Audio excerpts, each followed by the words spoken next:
another edition of Neon Trash. Tommy the Hammer here, hanging out with Adam McDougall's Bee Cee, Olivia, Johnny Rocket. We are continuing Black History Month on the channel.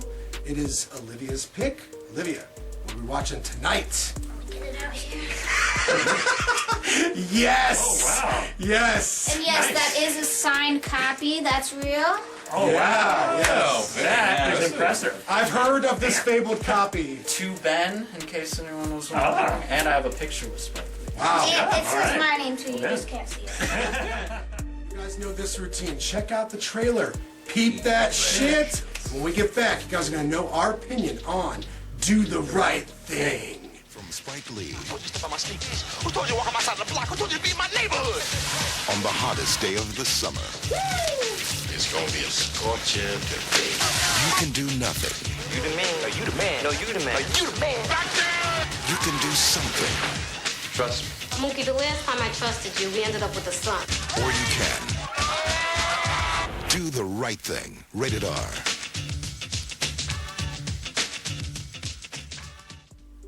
I feel like it was even better than I expected, even though I didn't have expectations. And I feel like it's especially hard because this happened, 34 years ago now? Hard to believe. It's crazy to think about how that was obviously happening regularly then and still is now. So what was in the film was still, heavy because, yeah, like I said, it's still occurring. So it was obviously great. Like I don't even know how to explain it because it kind of just explains itself very well. Yeah, when this movie came out, I remember, I was really young at the time, but I mean, this movie still made an impact, and I was cognizant even then. And, Spike Lee was an up-and-coming filmmaker at the time, but this film really put him on the map, and for good reason, and got him, established as probably one of the best directors in America. I guess if I was to try to define this film, it would be like a discussion on the duality of human nature. And, how everybody is, we're all human, we're all capable of good things, but we're capable of a lot of screwed up stuff too. And, pretty much every character in this film is, it makes them relatable on a certain level. You relate to them as people, and it fleshes them out, but they also have a lot of, stupid stuff that they do too. So it's just like everybody in here is, it's not often too many characters in here that it's just they're simple good or bad people. They're all flawed characters. And, it takes place on a super hot summer day, so you have, you got that external factor, it's like, simmering in the pan, and sooner or later some shit's gonna explode. Honestly, I feel like Do the Right Thing is like right up there with some prolific, independent filmmakers work. Like you got Kevin Smith and Clerks, and maybe even I found some relation to Friday. Sometimes it's funny, sometimes it's heavy, sometimes it's confusing and chaotic. But yeah, Spike Lee nails it here. He's able to tap into all these different cultures and show the relatable side to it, and then of course you're going to get the racist side because that's just human nature. And I don't know, in 2023 it's interesting to watch it now because you're like, my God, what a bunch of insensitive pricks, But that's how it was back in that day, you know what I'm saying? Back in the late 80s. Snapshot. Yeah, it's a time capsule. It's enjoyable, the music's excellent, and I love the cinematography. The use of colors here, it's just an excellent film. I wasn't sure if I'd seen this a long time ago. I vaguely remember this scene where he smashes the radio, but that's really it, So I'm pretty much watching this with fresh eyes here. But man, it's brought me back hard, man. Like the music, the outfits, everybody's got their Nikes on, I don't know, a great snapshot of just New York City, prime late 80s, I don't know, there's a lot of nostalgia there for me, but this story, it's one of those slice of life films, like Boys in the Hood, or Friday. Like, it just takes, you know, this story takes place where one day we follow him and multiple people. The only thing that kind of confused me, other than Spike Lee casting himself, because he's not the greatest actor, he calmly goes over, grabs that trash can, and is like, I'm fucking starting this shit, like, and then going down and like demanding to get paid afterwards. Like, and then there's this heartfelt moment between him and his boss, as like his boss pays him, but like this whole thing, like, that was such an odd scene after everything that happened. It was like, wait a minute, what is he doing? And then wait, what is this scene like? I mean, I almost say, like, I don't know, Spike Lee's almost a little too creative for his own good there. Like, what's really happening? I mean, you know, I was picking up everything he was laying down up until that scene. Like, I just don't see why this character would have that motivation to do that at that spot. Like, it just, that's, I don't know. In that moment, he decided, well, obviously, I'm gonna be on the side that, you know. You choose your brother who just died, or do you choose Sal's? Yeah. Like, where was he gonna defend? And he knew in the end, like, you know, this was all because of him. I still deserve my money because I still worked for you, and you're the one that caused this chaos. So that doesn't mean that I don't get what I worked for. So even though did he really cause that chaos though? Well, Sal kind of did. Maybe he didn't like have his maybe he wasn't the one that physically killed him, but his actions led to that point. I kind of view it was a convergence of situations. I mean, it was a situation where everybody to a certain degree was just acting stupid. And it just escalated because nobody just stepped back and just took a deep breath and said, hey, wait a minute, you know, everybody just kept escalating. And maybe like the heat, the omnipresent heat of the summer was to do with that, just, you know, causing, you know, tempers to flare and everything like that. Temperatures are But it just kept escalating, and it's like, you know, I think everybody. It's nobody's fault and everybody's fault. And I think Spike Lee's character almost was like a bellwether for the moment. It's like, okay, if we're gonna do this, let's do this. So when he throws the trash can through the window and starts the riot, it just kind of kicked it off because it was going to happen anyway. So it's like, okay, might as well. He did kind of have an attitude of like, all right, you want to do this? Well, here we fucking go. You know, you guys, you want to do this? All right, fucking let's go then. I mean, I personally think maybe he could have just like, I don't know, fucking walked home and like, you know what, I'm out of here. Like, fuck this whole situation. Like, I'm out. Done. Like, if things were going in a rational direction, that's what would have happened, but it didn't, and that's sadly kind of what underlines the film. It's just like, when stuff escalates, it's like, it's knowing when to pull back. And I think, honestly, I remember seeing that too and being confused by it initially when I first saw this film. Humans are just, they're capable of terrible things, but ultimately, at the end of the day, despite how much we might not like each other, and I tell you, there's racism cuts every way in this movie. It's not just black versus white. It's you know, there's racism directed against, you know, the Korean shop owner, against, you know, between, you know, the African Americans and the Hispanics. So it's all over the place. But ultimately, I think what he's trying to say is, listen, at the end of the day, we got to live with each other because we all live on this planet. So we got to just pick up with business like usual. We had all this shit happen, but you know something, life goes on. Well, and I think in regard to like what you said, where he should have just went home, I think the problem with that is when there's an injustice, by not taking a stance, you automatically take a stance. Like, if somebody's like, I'm not going to be involved, I'm just going to go home, they're going to be like, okay, well, you didn't take a stance.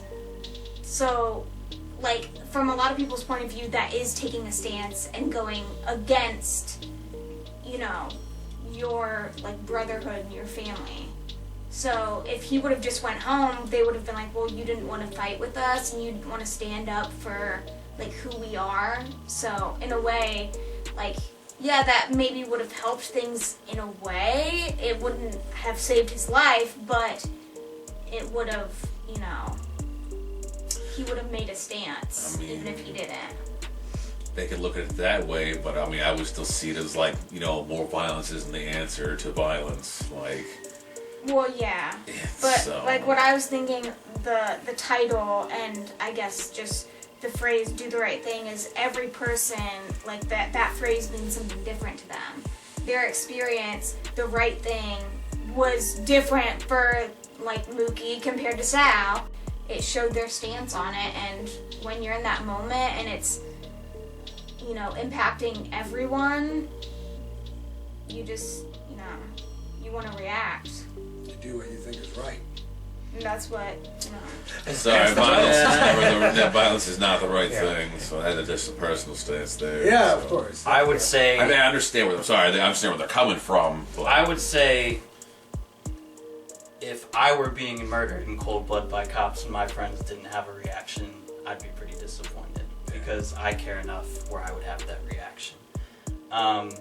And I would know that, like, the shop had nothing to do with that, though. It was the cops, and like even the people saw it was the cops that killed him. Like, as a white person in that situation, you could stick up and say, "Stop!" Yeah. Did Sal do Well, that? he also, Or did he his sit son was behind the his one that gate called the and watch it cops. happen? well, he was ushered over there by the mayor. Like, Is the he mayor not was like, capable "Get of out of walking here." past the drunk man that Right. everyone makes fun of with his two sons that have been trying to fight everyone this whole time? He can't stand up and fight for his business that he cares so much about and fight for someone that's dying on the streets. Spike Lee's one big criticism when this came out was white people hated it because they felt like Mookie did the wrong thing. He's like, the only people that think Mookie ever did the wrong thing were the white people because they don't get it. When you're watching people you care about die endlessly, we saw the tribute at the end. It wasn't dedicated to random people. It was dedicated to people that died due to police brutality. You can't just sit there and be like, well, I'm gonna walk home, it'll figure itself out. Right. How often can we keep doing that until it's suddenly figured out? Do we really think just walking away from it figures it out? The people And it is a difficult thing. I'm not here to say like I like you shouldn't feel the way you feel. That's why he ended it with Malcolm and Martin Luther King. It's a complicated thing to do. But I know, like, if my mom or Olivia or one of you or someone I cared about was being murdered, I'm not gonna be like, well, figure it out, guys. Nothing I can do about this. Like, The law enforcement will handle it even though they just murdered my friend. Like, that's not how that works, right? So I think that at the end of the day, it's a complex ending that's gonna force you to look within yourself and say, well, what would I really do? people don't understand those. You can't just do the bare minimum. You can't just say, like, I accept you as you are. You have to do more than that. Because even though we're all not on the same level, we're all on different levels. Everybody needs a different level of something. Equality is great, but if everybody starts out at different levels, in the end, nobody's going to have equality. Because everyone's giving the same, but not everyone is on the same level. So, you know, we as white people may have to put in a little more effort to see it from that point of view, or to help, or to, like, change these things. So I think people just don't understand that it's, you know, it's more than just doing the bare minimum. And yeah, it's you know, it's thought provoking, and it's not, you know, you can't just think of yourself, you have to think of everybody else, because obviously that's just how it is. That's what doing the right thing is. Anyway, my rating is wonderful. 10 out of 10. Wonderfully put. Okay. Aren't you next, brother? Yeah, I'll let you go first. Oh, all right. Narratively speaking, this is a great movie. I mean, the story, yes, like, it's ultimately very, very relatable. I mean, I think everyone's been in scenarios before where they're treated like shit, you know, and they're treated like shit on a daily basis. These are things that people do to slowly chip away at an individual, you know, and so sometimes it becomes too much. But, you know, the overall film, like, in terms of, like, Spike Lee, like, I feel like there's better films that he's done, and I'm sorry, that's just a personal opinion, maybe not a popular opinion, but I don't know, I like some of his other works a little bit more, and I realize this is one of his most popular pieces of work and earliest piece of work here. I'm gonna go 8.5 out of 10.